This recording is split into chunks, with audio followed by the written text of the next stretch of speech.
Illinois' 2 U.S. senators shut out from visiting the inside of the facility, but they used the opportunity to meet with protesters outside. Okay, here we go again. So if you are subscribed to my channel, you know this has become a very common theme, where lawmakers will try to go into an ICE processing facility or ICE detention facility unannounced and then get denied. Well, that's what happened because, you know, it's kind of dangerous where they want to go.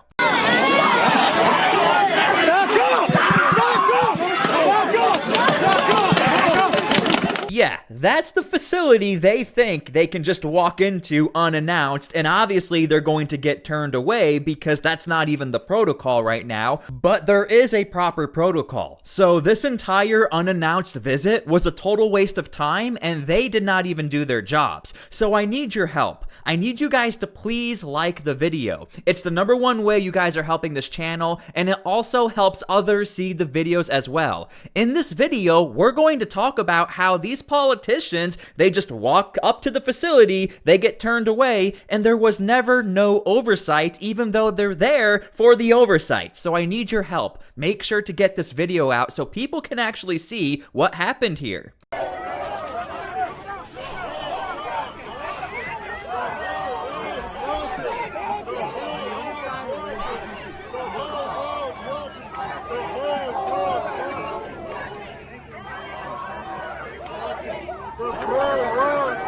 Okay, so this was captured by freedomnews.tv. If you guys want to go give them a follow, go check them out. They captured what was happening on the same day, October 10th. This is the same day where those senators decided, you know what, now is a great time to go and visit this ICE facility over in Chicago while there's protesters and brawls happening just down the street. Thanks, senators! Get us some justice! Illinois' 2 U.S. senators shut out from visiting the inside of the facility, but they used the opportunity to meet with protesters outside. Okay, so the very first thing I want to mention is the protocol. If you want to visit any ICE facility right now within the United States as a lawmaker, you cannot do it unannounced. And it's because of this one moment I think the entire United States saw.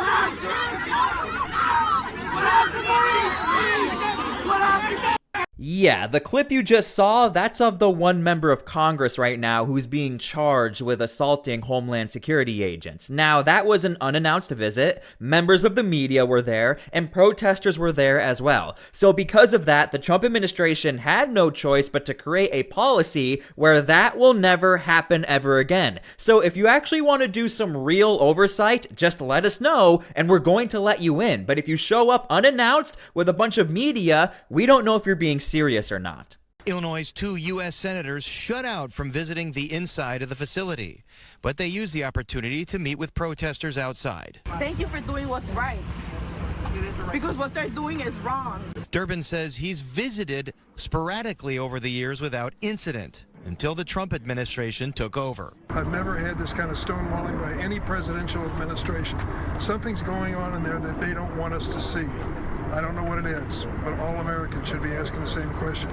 Look, I need you guys to do me a big favor. Can you guys please like this video and get it out there? Because this is why I make these videos. In fact, if you hate ICE and you hate the Trump administration, you're gonna want to know this, and I want you guys to see this. These lawmakers absolutely have the ability to do oversight. As a conservative myself, even though they're Democrats, I want them to do oversight. That's what we pay them to do. But the fact that they showed up, didn't follow the protocols, now there's no oversight being done. So for all of the protesters out there who are very upset and mad, and you're happy that these senators showed up to do their job, understand nothing got done. In fact, there are other ICE facilities or Homeland Security facilities throughout Chicago. Why are we not getting oversight on those facilities as well? And again, don't take this video as me supporting the Democrat movement and we're gonna get oversight and we're gonna bust these ICE agents. No, the reason why I make these videos videos is to point out there is this ability for oversight, it doesn't get done, and then it turns into a media presser. We pay for oversight as Americans, whether we like it or not.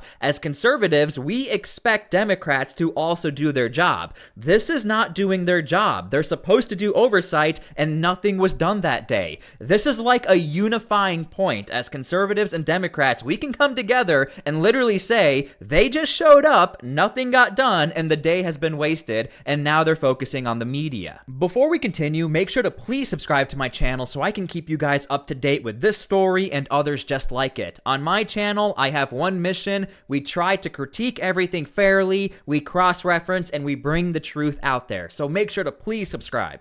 Both Durbin and Duckworth laud the federal court temporary restraining order that says National Guard troops cannot be on active duty in Illinois for at least the next 14 days. It is not appropriate to militarize our cities. It is not appropriate to activate National Guard troops and send them into our cities. Our National Guard men and women are doing a fantastic job. But you know what? They sign up to be tank drivers. They should be practicing driving tanks. They should be practicing to defend America against our enemies around the world. And that's what they would rather be doing. Okay, I'm the last person who gets offended by what a lawmaker has to say, but I am a little shocked she made those statements. Because if you are a tank driver and you get deployed to help out flood victims or you get deployed to help out tornado victims, I don't think anyone is upset that they're out there. Now maybe a tank driver is deployed to help out federal assets to protect a building because we know that building has been under protest. There's been attacks out there. Now you have a lawmaker telling you, well, they don't want to be out there. You guys signed up to be a tank driver. You need to go do that. So I just want to point out this lawmaker is making statements that I don't know if she can verify or not. I do want to see some facts behind her statements. Now, Cam Higbee actually called them out for making statements that the National Guard, they cannot be out there. And yes, this is the Cam Higbee who was at the White House talking to President Trump about the situation in Portland. Check out this clip. It's not normal. It is not constitutional, and it is against the law. It's been ruled to be so in Los Angeles. We cannot do this. We can't just activate troops. 10 U.S. Code 12406. Yes, you can. Fully legal. No, I'm good. An instigator. Not an instigator. She's lying to the media. So look, when you fact check what Cam Higbee had to say, he's absolutely correct. You can call him a provocateur or an instigator, but he is correct. That's what the law says. So when you have actual literal lawmakers, senators who are saying otherwise, again, I'm just throwing it out there that maybe if you don't like the Trump administration or you don't like ICE, I think you would want to know that these lawmakers might have their facts not totally correct in front of all of these media members. Now, here's a clip from Senator Dick Durbin, and you'll see in the caption, Trump admin denies entry to Broadview ICE. Look, again, you have the ability as a lawmaker. In fact, Homeland Security always says, please come in. We want you guys to come in. Kristi Noem has made that clear. We want you in, but please follow the protocols. This is the caption. We were denied, even though the protocols were not followed. What happens when you take a great city like Chicago and announce that it's dangerous? You got to bring in troops to bring law and order to the city. It has a negative impact on a lot of things, on tourism, on economic development, and on people who know better. I know better. I represent the city of Chicago. I'm proud of it. This idea of sending troops into the city to reduce crime is totally unnecessary and a terrible image. We asked the people in ICE to explain to us what they were doing in this city, the rating of schools and businesses and places. Now, I also want to point this out because I think the everyday American, when you watch Chicago, it's extremely confusing. Please let me break this down for you.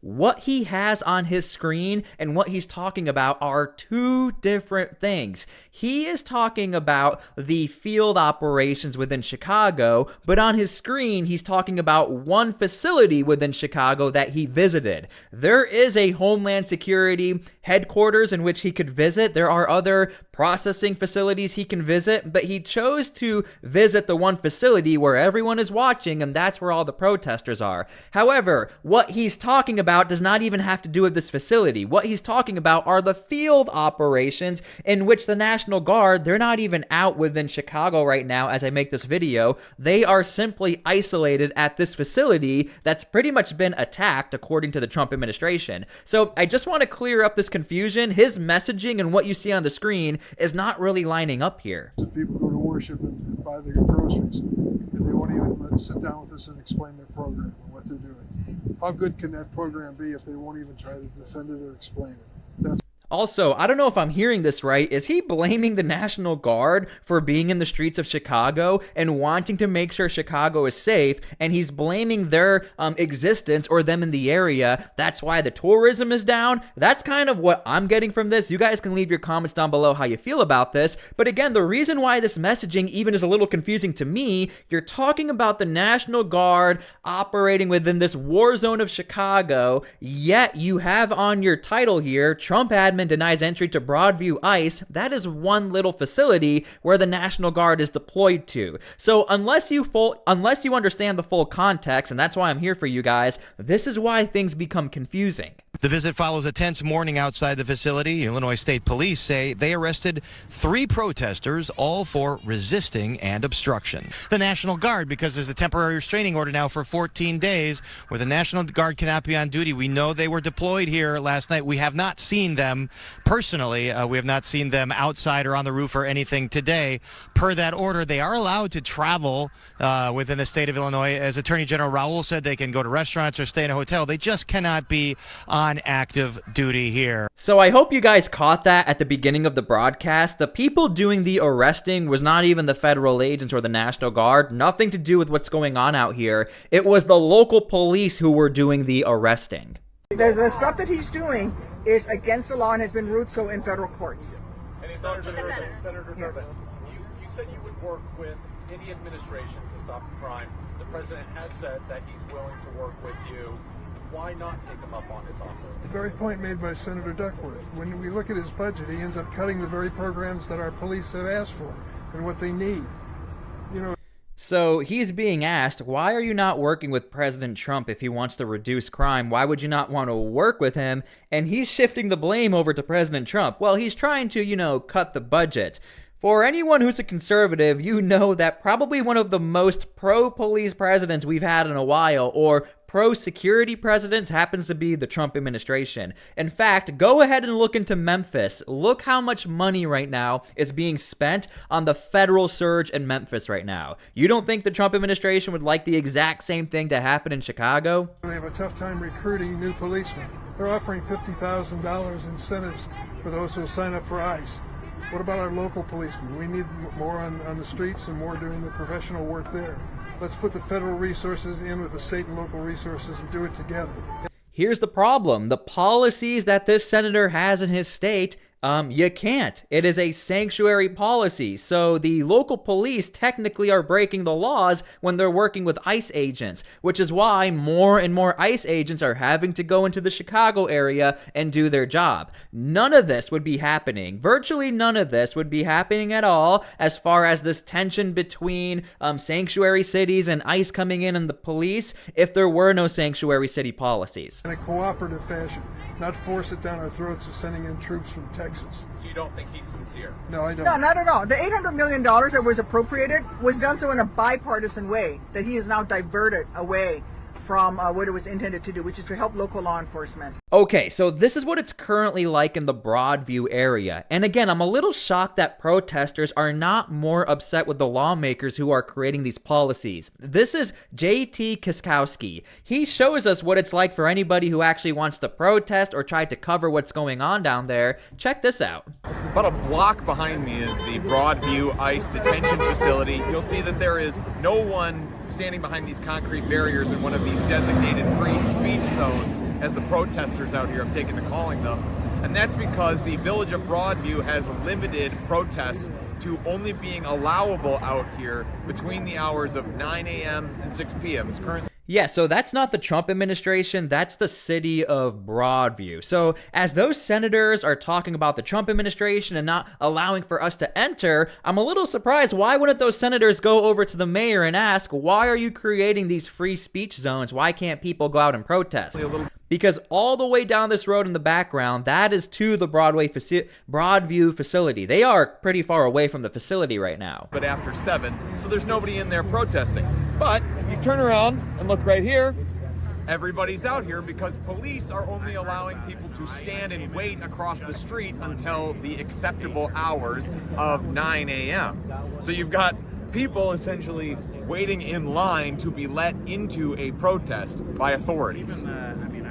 So look, again, do not take this as me wanting the protesters to surge and create destruction. I'm not saying that. I am simply pointing out, why does there seem to be all the fingers pointing to the Trump administration and be mad with ICE? ICE did not create this policy. This policy is now on the policies of the mayor of Broadview. Yet, you don't see anybody protesting the mayor over at Broadview. I'm just simply trying to point out, when you are digesting media, try to understand there is a full picture here, and that's what I'm trying to do. Give you guys the full perspective, because there's a lot of finger pointing, especially towards the Trump administration and towards ICE. Is this still their fault? Whose fault is this now? Okay, so I hope you guys enjoyed this video. Again, I sincerely ask we pray for peace. That's all I want, and that's what I try to push on my channel, to try and find a way where we can all come together and have peace. And the number one way we can do that is if we just talk about the facts and what we see.